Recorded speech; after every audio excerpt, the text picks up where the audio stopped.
بسم اللہ الرحمن الرحیم۔ السلام علیکم ورحمۃ اللہ وبرکاتہ۔ رزق کی فراوانی کی دعائیں۔ حضرت عمر بن حریث رضی اللہ تعالی عنہ کہتے ہیں،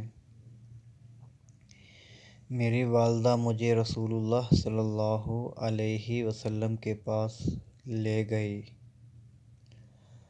آپ نے میرے سر پر اپنا دست مبارک پھیرا اور آپ نے میرے لیے رزق کی فراوانی کی دعا کی۔ رسول اللہ صلی اللہ علیہ وسلم فرماتے ہیں، جو شخص استغفر اللہ کی کثرت کرے گا تو اللہ تعالی ہر غم و فکر سے نجات دے گا اور ہر ایک تنگی سے نکلنے کی راہ بنائے گا اور اس کو رزق وہاں سے دے گا جہاں سے اس کو وہم و گمان بھی نہ ہوگا۔ تو سب بھائیوں دوستوں سے گزارش ہے، استغفر اللہ کی کثرت سے ذکر کریں، تسبیح کریں اور خود بھی عمل کریں، دوسروں کو بھی بتائیں اس حدیث کے بارے میں۔ جزاک اللہ خیرا۔ ایک اور حدیث ہے، توجہ فرمائیں۔ غصہ دور کرنے کے لیے صرف اعوذ باللہ بھی پڑھ سکتے ہیں۔ بچھو اگر ڈس لے تو کون سی دعا پڑھیں؟ حضرت علی رضی اللہ تعالی عنہ کہتے ہیں، نبی کریم صلی اللہ علیہ وسلم کے بچھو نے ڈس لیا، اس حالت میں کہ آپ نماز پڑھ رہے تھے۔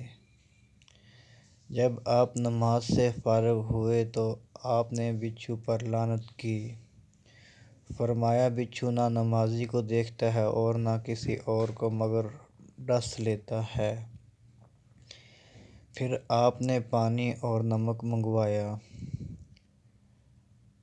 آپ ڈسی ہوئی جگہ پر مسح کرنے لگے اور یہ سورتیں پڑھنے لگے، قل یا ایھا الکافرون۔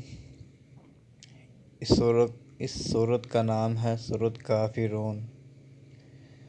اس کے بعد یہ سورت قل اعوذ برب الفلق، اس سورت کا نام بھی سورۃ الفلق ہے، اور تیسری یہ سورت کہ سورۃ الناس، اس کا نام بھی سورۃ الناس ہے۔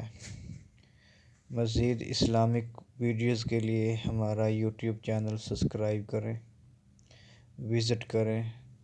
احادیث اور بیان اور ایسے حدیثیں جاننے کے لیے ہمارا یوٹیوب چینل حافظ عبدالقیوم مسلم کے نام سے وزٹ کریں۔